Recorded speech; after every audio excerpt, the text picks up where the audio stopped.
Welcome back. We're just getting ready to start turn 6, and our guys were on evasive, so we start with move. There's nothing to move, then we return. So we're both going to return. And now we do our escorts.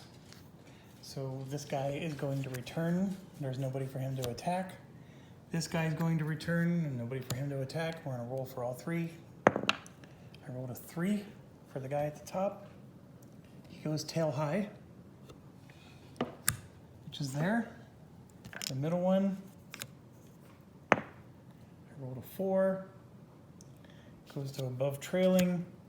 And the bottom one, I rolled an 8. He goes to above trailing. Okay, we're getting very lucky. These above trailing guys can end your mission immediately, the moment they attack you. So we're doing a good job of avoiding them, and they actually leave next turn. So I think we're going to survive this just fine. Okay, so we keep going to cohesion. Now we have 2. So unless I roll 1, nothing happens. That was a 7, so nothing happens. End of turn. So now we go to turn 7. The escorts exit. So they immediately leave the board. So we put our thumb to our nose.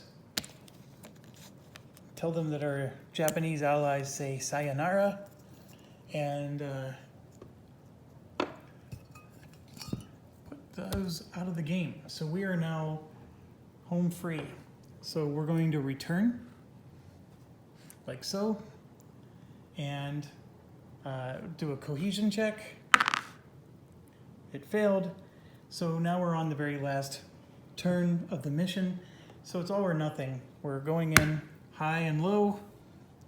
And Maverick and Goose are going to see what they can do. Let's hope we don't end up like Goose. And maybe we should say we're Iceman.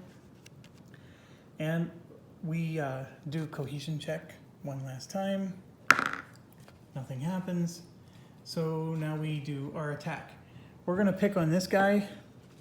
So that's going to come in. It is a dangerous one. And actually I picked dangerous directions for both of them.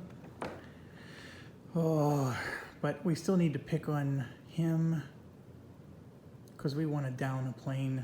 Do we really? You know what? I think my only shot of downing this plane, because it's very hard to get a 3 or higher.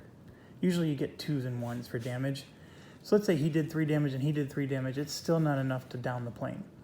So the only way these planes are going to go down is if I do damage to them and then I roll, and it was like an engine damage and I rolled high enough to get an immediate result. So I'm going to go safer and just go to threat level 1 against these 2 guys separately. Because my only chance is that they're going to go down. Just damaging them is not going to be enough. So we're going all or nothing on this. They both still have their luck. They are both coming from different directions. So we get this position advantage. Because it says element attacked from more than one altitude and position. So it doesn't even have to be the same bomber. So we get this. It'll be a cancel hit, which I hopefully will not forget this time. This provides a -1 to that. That's the reason why that's a 1. And we're good to go. We do have, the mode is going to be determined. I'm going in for the kill because this is the last turn. We don't have to do collision checks. There's nobody in the same space. The maneuvers we do have to do, but it doesn't matter. They're just going to go straight through. We're just going to say they're both climbing straight through. That only matters for the check afterwards when the bombers are shooting at them. Well, in fact, let's think about this. Let's be a little bit more strategic.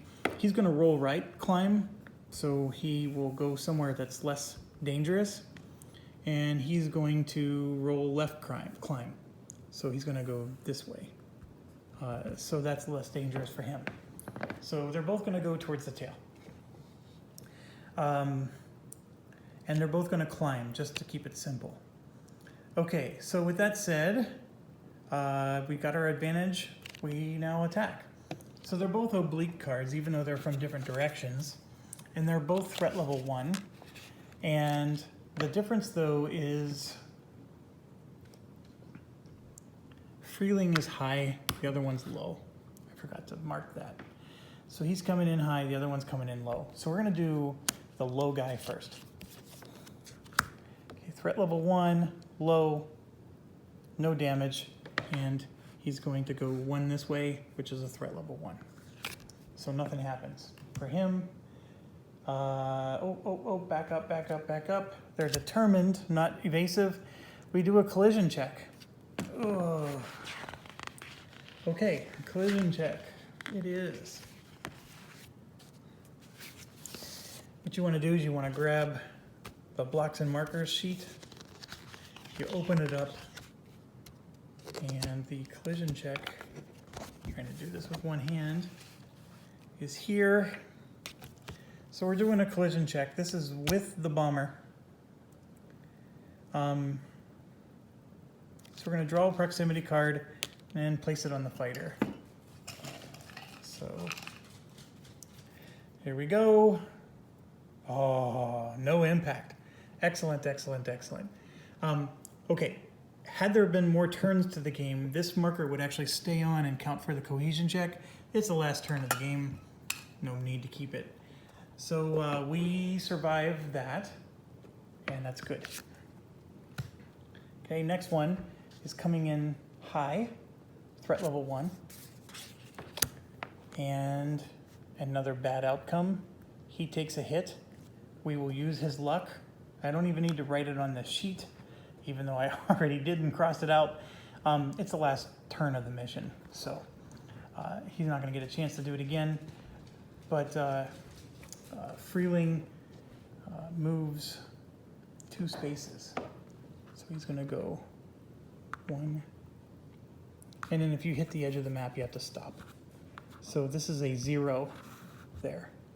I'm sorry. He's moving 2 from the plane. 1, 2, way out here. That's a 1. Okay, so with that said, there's only one last thing to do, and that is continuing fire. We did not do any damage to the bombers. I'm going to do Freeling first. Bounced. There are no escorts, so we can ignore it. He is threat level 1, no damage. Freeling, who had no luck left, because he used his luck ability, survives the mission. And he's done. And then we go to Bauer over there. Another bounced. He's threat level 1, and he was determined, but it doesn't matter. No damage for him. And mission is over. This is really funny. This entire mission, I kept forgetting to use these, and I did it again. I told you I was going to use his luck ability when I had this. So I'm going to go have some coffee before I play my next one and figure out why I keep forgetting these advantages. But I think we will all agree that my pilots were very safe and had plenty of room to absorb even more damages. For having only 2 fighters and escorts, dropping 1 out was actually a pretty good outcome. I'm very happy with that, to be honest. And yeah, we did damage another one, but it wasn't. He drives back home to England with some smoke, but other than that, he's fine. Okay, so we finished the mission 2. Only 1 experience was awarded here, and that's already been done. Freeling got it. The other guy got nothing. And as far as the staff experience goes, we are an inbound mission. So this is a little different. Inbound missions score differently. From a victory point perspective, you get 2 victory points for that. So that's even more impressive. We scored 4 victory points last turn with 4 planes. We got 2 victory points this turn on a harder mission with only 2 planes. So that's really good. And then as far as the actual experience earned, that's still just 1.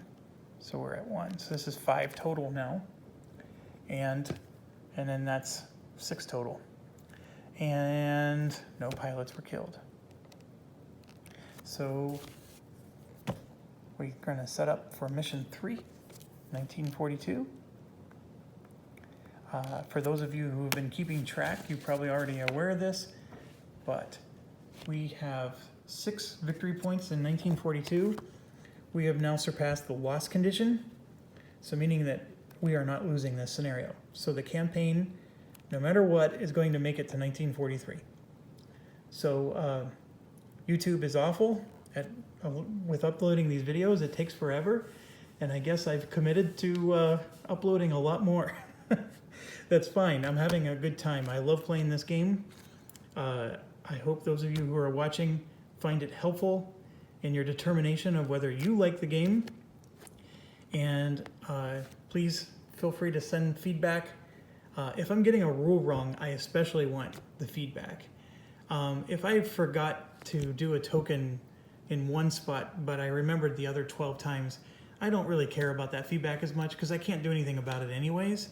But if I'm flat out just doing a rule wrong and explaining it wrong, that's something I really want to hear about.